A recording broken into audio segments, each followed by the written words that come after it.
Assalamualaikum warahmatullahi wabarakatuh. Perkenalkan, saya Yahya Adi Putranto dengan NIM 19446873 TP 12676. Di sini saya akan memberikan review jurnal EGBP saya dengan topik jurnal yang saya ambil itu mengenai protein dengan judulnya yaitu Effect of Cooking on Protein Digestibility, Fraction Content, and Functional Characteristics of Defeated Militia Ferruginous Seed Flour.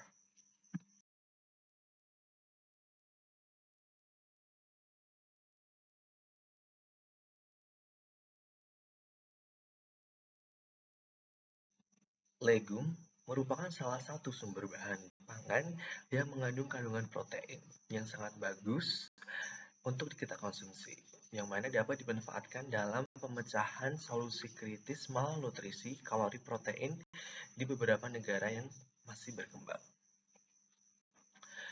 Pada umumnya, sebelum dikonsumsi, biasanya bahan-bahan legumes diolah terlebih dahulu untuk menghilangkan beberapa zat antinutrisi di dalamnya.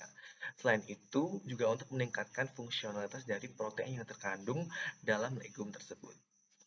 Fungsionalitas sebuah protein sangat dipengaruhi oleh proses pengolahan, terutama pemasakan. Sehingga dalam studi ini akan digunakan salah satu jenis legum, yaitu Miletia ferrugina atau hot seed flour, yang mana bahan ini itu nanti akan dihilangkan lemaknya dan digunakan sebagai sumber protein, di mana akan dicari bagaimana pengaruh proses pengolahan terhadap fungsionalitas protein di dalamnya. Sebagian besar kecernaan dari sebuah protein, terutama pada bahan kacang-kacangan, tergantung pada struktur proteinnya. Pemanasan sendiri bertanggung jawab atas terjadinya denaturasi protein yang akhirnya diikuti oleh agregasi molekul yang tidak terlibat. Kualitas sebuah protein suatu makanan atau pakan tergantung pada komponen komposisi asam aminonya. Kecernaan protein terutama menentukan kesediaan asam aminonya. Sehingga pada penelitian ini ditujukan untuk mengetahui pengaruh pemasakan terhadap kecernaan protein total, kandungan fraksi, dan berbagai sifat fungsionalitas dari sebuah protein dengan sampel tepung biji breba tanpa lemak. Selanjutnya adalah material and method. Yang pertama adalah preparasi sampel. Preparasi sampel dimulai dengan biji dibersihkan terlebih dahulu, kemudian dikupas kulitnya, digiling untuk mendapatkan bubuk halus dengan ayakan 0,18 mm, yang kemudian dihilangkan lemaknya dengan dilarutkan dalam heksana dengan perbandingan 1:6.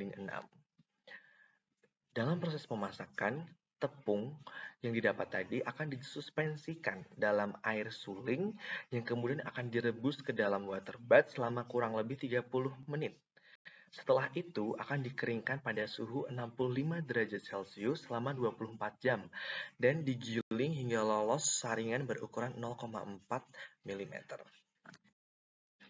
Proses selanjutnya adalah penentuan kecernaan in vitro. Digunakan metode Saunders. Dari sampel yang sudah diperoleh tadi, yang sudah dihilangkan lemaknya dan dihaluskan, sebanyak 250 mg disuspensikan dalam 15 ml HCl 0,1N yang mengandung kurang lebih 1,5 mg pepsin, dan kemudian campuran tadi diinkubasi pada suhu 37 derajat Celcius selama 3 jam.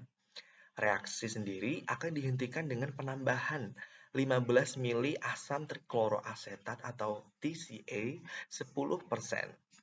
Campuran akhirnya akan disaring secara kuantitatif melalui kertas saring Whatman nomor 1. Fraksi kelarutan TCA sendiri akan diuji dengan metode mikrokeldal untuk mengetahui kandungan nitrogennya yang terkandung di dalamnya. Dengan menggunakan prosedur yang sama, semua reagen dan sampel tanpa enzim digunakan sebagai kontrol untuk menentukan derajat kecernaan dari sebuah enzim. Metode yang digunakan selanjutnya adalah penentuan fraksinasi dari protein. Tepung kacang yang sudah dihilangkan lemaknya tadi sebanyak 6,6 gram diekstraksi sebanyak 2 kali dengan 50 ml air suling selama kurang lebih 30 menit pada suhu kamar. Ekstrak yang telah diperoleh disentrifugasi pada kecepatan putaran 3000 rpm selama 30 menit dan supernatan digunakan untuk penentuan protein larut air atau albumin. Residu kemudian diekstraksi berturut-turut dengan cara yang sama dengan 1 molaritas NaCl, 70% etanol, atau 0,2% NaOH.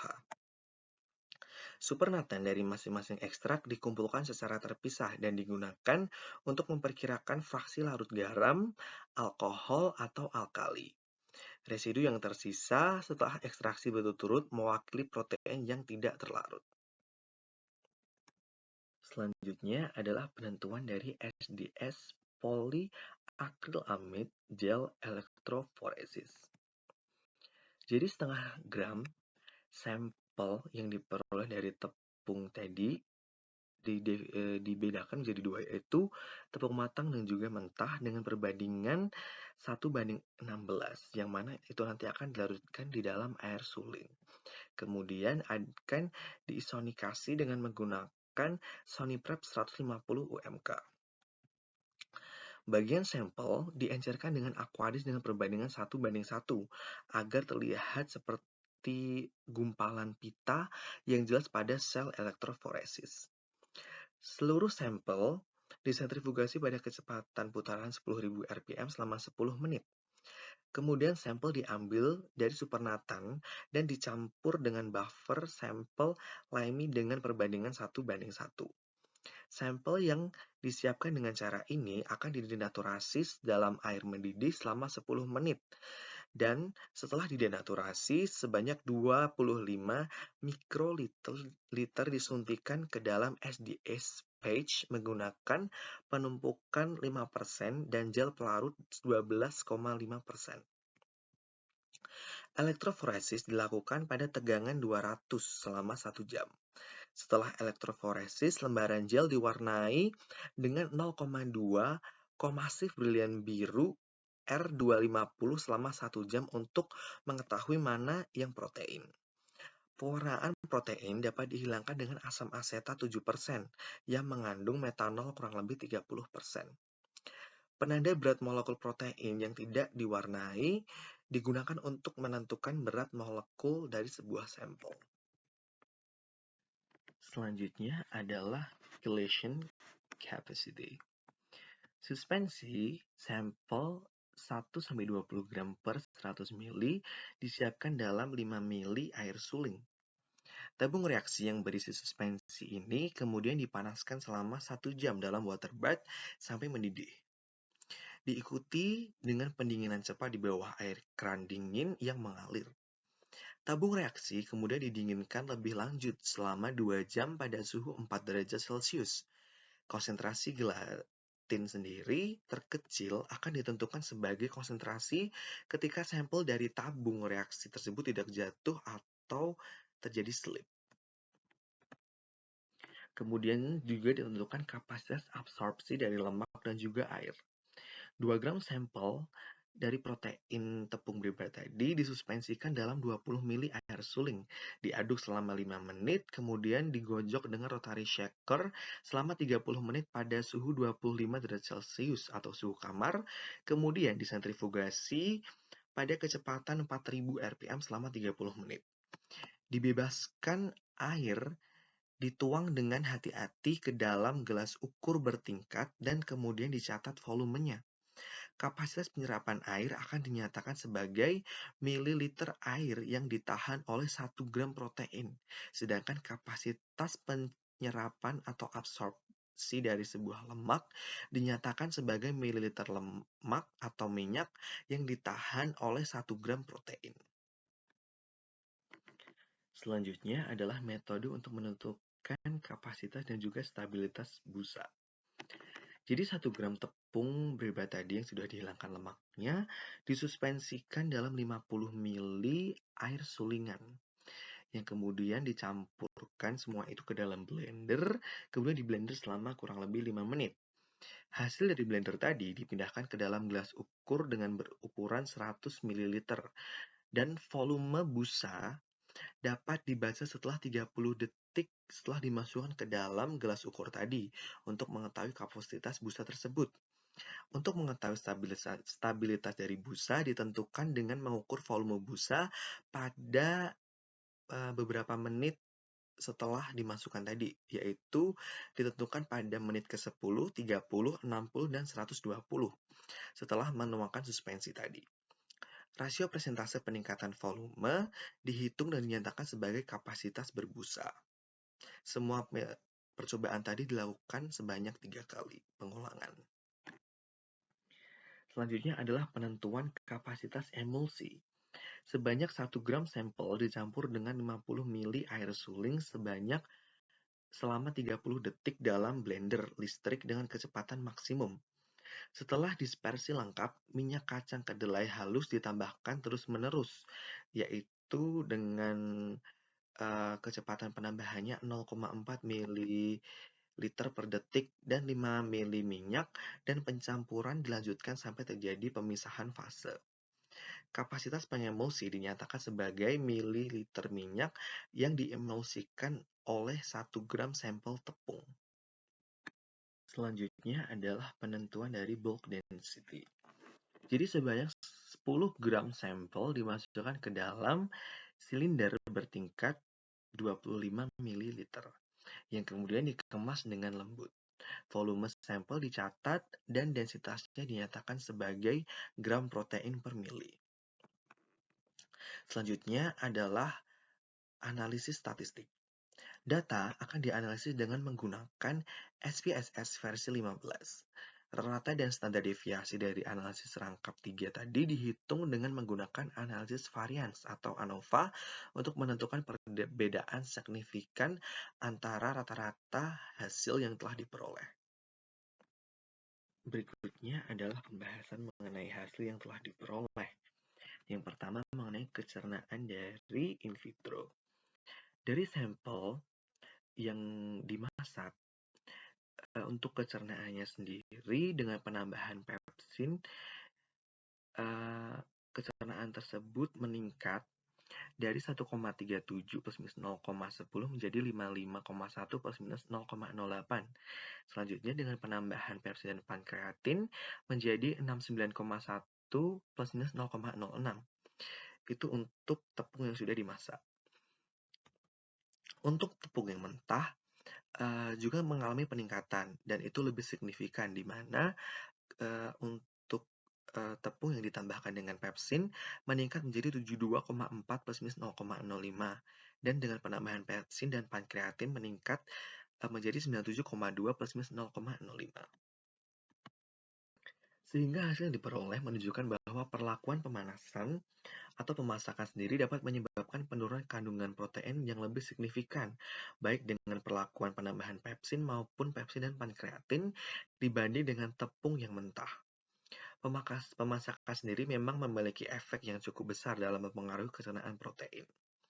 Memasak dapat menyebabkan oksidasi polifenol tanaman yang mengarah pada pembentukan kuinon dan peroksida yang sangat reaktif, yang merupakan agen pengoksidasi. Peroksida yang terbentuk ini dapat menyebabkan oksidasi residu asam amino yang kemudian terjadi polimerasi protein. Hal ini dapat menyebabkan penurunan kecernaan dari protein. Selain itu, pemasakan sendiri dapat merubah struktur protein baik secara sekunder dari alpha helix menjadi antiparalel, konformasi beta sheet antar molekul, dan dengan demikian dapat mengurangi kecernaan dari protein. Selanjutnya adalah dari sifat fraksinasi dari protein. Dari gambar hasil yang telah diperoleh, ditunjukkan bahwa perlakuan tanpa pemasakan atau tepung mentah menyebabkan kandungan dari fraksi-fraksi seperti albumin, globumin, prolamin, gluten, insoluble protein, dan protein recovery memiliki nilai yang lebih tinggi atau meningkat jika dibanding dengan penggunaan tepung yang sudah dimasak. Sehingga Dari hal tersebut, karena dari yang tidak dimasak tadi itu cenderung memberikan nilai fraksi yang lebih tinggi, sejumlah besar protein terlarut dapat diperoleh kembali dari sampel mentah atau dari tepung mentah yang digunakan. Atau dengan kata lain, pemasakan sendiri dapat menurunkan kelarutan protein dalam sampel. Kemudian dilanjutkan dengan hasil dari percobaan elektroforesis SDS. Dari hasil yang diperoleh, ditunjukkan dengan gambar 2, tidak ada perbedaan massa molekul protein yang jelas dalam gel elektroforesis baik dari sampel mentah dan juga matang. Dalam kedua kasus, SDS page dari protein sampel memiliki pita utama di sekitar 35 dan 25 kDa. Tujuan dilakukannya SDS page ini adalah untuk mengidentifikasi pita utama protein dalam sebuah sampel yang digunakan, yaitu tepung, dan untuk mengamati apakah ada efek yang ditimbulkan dari tepung mentah dan juga tepung yang sudah dimasak. Pola protein SDS page dari sampel menunjukkan pita kepadatan tinggi yang sesuai dengan 25 kDa. Sehingga dalam penelitian ini dapat disimpulkan bahwa memasak memiliki kemungkinan tidak akan mempengaruhi dari massa molekul dari sebuah protein. Ditunjukkan dengan hasil yang mana tidak memiliki hasil terpaut jauh dengan yang tidak dimasak. Selanjutnya adalah mengenai emulsivitas dari lemak. Dari hasil yang diperoleh pada tabel 2, dapat dinyatakan bahwa emulsion capacity-nya, emulsion activity dan juga emulsion stability-nya jika dibandingkan dari tepung yang dimasak dan juga tepung yang mentah, lebih tinggi untuk tepung yang mentah jika dibandingkan dengan tepung yang dimasak, dengan perbedaan yang cukup signifikan. Sehingga dapat dikatakan bahwa panas tinggi dapat menurunkan emulsivitas lemak, baik itu kapasitinya, aktivitasnya, maupun stabilitasnya. Perlakuan panas yang tinggi dapat menghasilkan protein yang terdenaturasi, yang tidak dapat diorientasikan dan bermigrasi dalam membentuk film atau lapisan lemak pada antarmuka minyak dan juga air, sehingga mencegah atau mengurangi pembentukan emulsi. Kesimpulannya, aktivitas emulsi dan stabilitas emulsi ditemukan berkolerasi dengan hidrofobisitas dan juga kelarutan protein. Sedangkan sudah dibahas bahwa kelarutan protein sendiri sangat dipengaruhi oleh pemanasan. Pemanasan dapat mengurangi kelarutan dari sebuah protein. Berikutnya adalah hasil yang diperoleh dari the water and oil holding capacity. Hasil yang diperoleh dari tabel 2 menunjukkan kapasitas penahan atau holding capacity dari air lebih tinggi jika dibandingkan dengan holding capacity dari lemak atau minyak. Hal ini dapat disebabkan karena salah satu faktor utamanya adalah penggunaan tepung beba tadi, yang mana sebagai bahan dasar telah dihilangkan kandungan lemaknya, sehingga holding capacity dari lemak akan relatif lebih rendah jika dibandingkan dengan holding capacity dari air. Jika ditinjau dari sistem perlakuannya, yaitu pemasakan dan juga tidak dimasak, pemasakan sendiri kan melibatkan panas, sehingga pemanasan menunjukkan nilai yang lebih tinggi daripada tidak dimasak. Hal ini dapat disebabkan karena penyerapan protein dalam air maupun lemak dapat ditingkatkan dengan adanya denaturasi dari protein dalam bahan. Sehingga saat pemanasan, protein akan denaturasi sehingga mudah terserap dan memberikan nilai holding capacity lebih besar. Selanjutnya adalah hasil dari bulk density. Hasil menunjukkan tepung beba yang dimasak memiliki nilai bulk density yang lebih besar jika dibandingkan dengan tepung yang tidak dimasak. Hal ini untuk tinggi rendahnya nilai bulk density itu bergantung pada efek gabungan dari faktor-faktor yang saling terkait, seperti intensitas gaya tarik antar partikel, ukuran partikel, dan jumlah titik kontak. Proses pemasakan sendiri dapat meningkatkan gaya tarik antar partikel protein sehingga menghasilkan nilai bulk density yang lebih besar. Karena terjadi denaturasi protein, sehingga gaya tarik antar partikel molekul dari protein tersebut akan semakin lebih tinggi. Berikutnya adalah hasil dari foaming capacity dan juga stability. Hasil yang diperoleh menunjukkan bahwa kapasitas dan stabilitas busa yang dihasilkan dari tepung yang dimasak jauh lebih rendah jika dibandingkan dengan tepung mentah. Stabilitas dan juga kapasitas sendiri dipengaruhi oleh kelarutan protein, di mana pemasakan dengan menggunakan panas dapat mengakibatkan tingkat kelarutan sebuah protein menurun karena terjadi perubahan konformasi protein dan juga kompleksasi dari protein tersebut, sehingga kelarutannya akan menurun dan juga akan diikuti dengan kapasitas busa dan juga stabilitasnya yang rendah.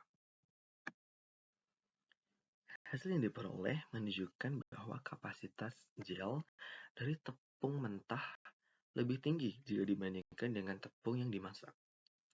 Pemrosesan pemasakan atau pelibatan panas sendiri dapat menyebabkan penurunan sifat pembentuk gel dari tepung bebas.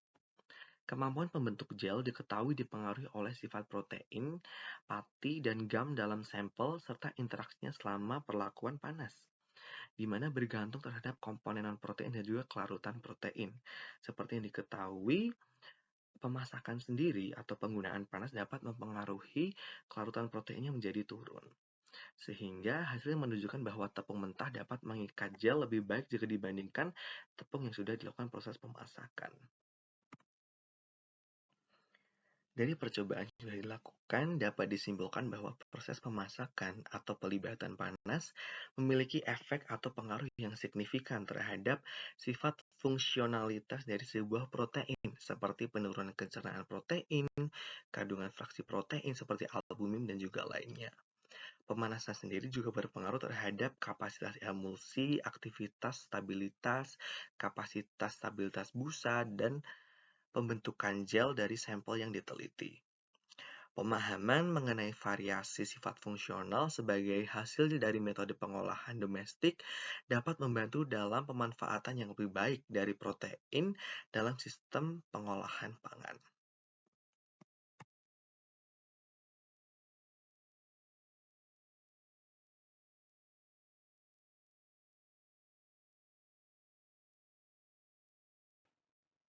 Berikut jawaban dari pertanyaan-pertanyaan yang sudah diberikan. Yang pertama adalah mengapa perubahan struktur protein dapat mempengaruhi kecernaan dari protein itu sendiri. Jadi seperti yang kita ketahui, pemasakan sendiri adalah proses pengolahan di mana akan melibatkan panas dalam proses pengolahannya. Protein sendiri adalah sumber zat gizi yang mana tidak tahan akan panas.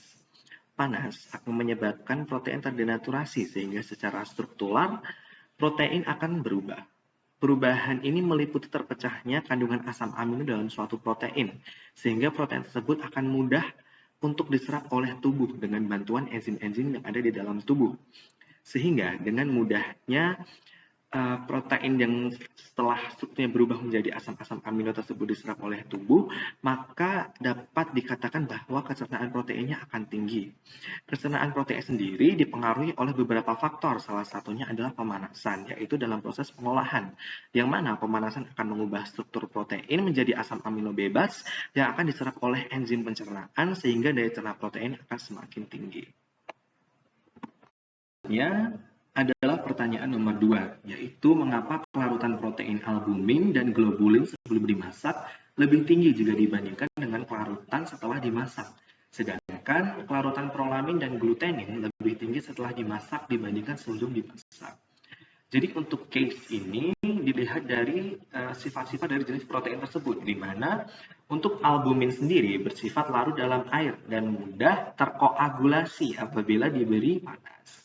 Globulin sendiri bersifat tidak larut dalam air, tetapi larut dalam larutan garam encer dan mengendap dalam larutan garam konsentrasi tinggi, sehingga dan juga untuk globulin sendiri dapat terkoagulasi apabila terkena panas. Selanjutnya adalah prolamin, yaitu bersifat tahan terhadap panas tinggi, pH rendah, dan tidak mudah larut karena enzim. Yang terakhir adalah glutenin, yaitu berupa protein turunan dari prolamin sehingga memiliki sifat yang mirip dengan prolamin, yaitu tahan terhadap panas tinggi, pH rendah, dan tidak mudah larut karena enzim. Sehingga dari sifat-sifat yang telah diperoleh dapat dikatakan bahwa apabila albumin dan globulin dimasak, maksudnya diberikan perlakuan panas, maka tingkat kelarutannya rendah karena protein tersebut mudah untuk terkoagulasi dan akan berbentuk menggumpal saat terkena panas. Berbeda dengan prolamin dan juga glutenin, di mana saat terkena panas, performa mereka akan meningkat karena tahan akan panas tinggi, sehingga kelarutan proteinnya saat dipanaskan atau dimasak akan lebih tinggi jika dibanding dengan albumin dan juga globulin. Pertanyaan selanjutnya adalah mengapa peneliti menghilangkan lemak pada sampel? Jadi tujuan dari peneliti sendiri untuk menghilangkan lemak pada sampel adalah karena untuk berfokus terhadap sifat fungsional dari protein saja. Lemak sendiri dapat menutupi hasil sifat fungsionalitas dari sebuah protein saat dilakukan pengolahan, seperti menutupi hasil dalam kadar busa suatu bahan protein tersebut. Karena apabila kandungan lemaknya tinggi, maka yang akan terdeteksi pertama adalah lemak tersebut.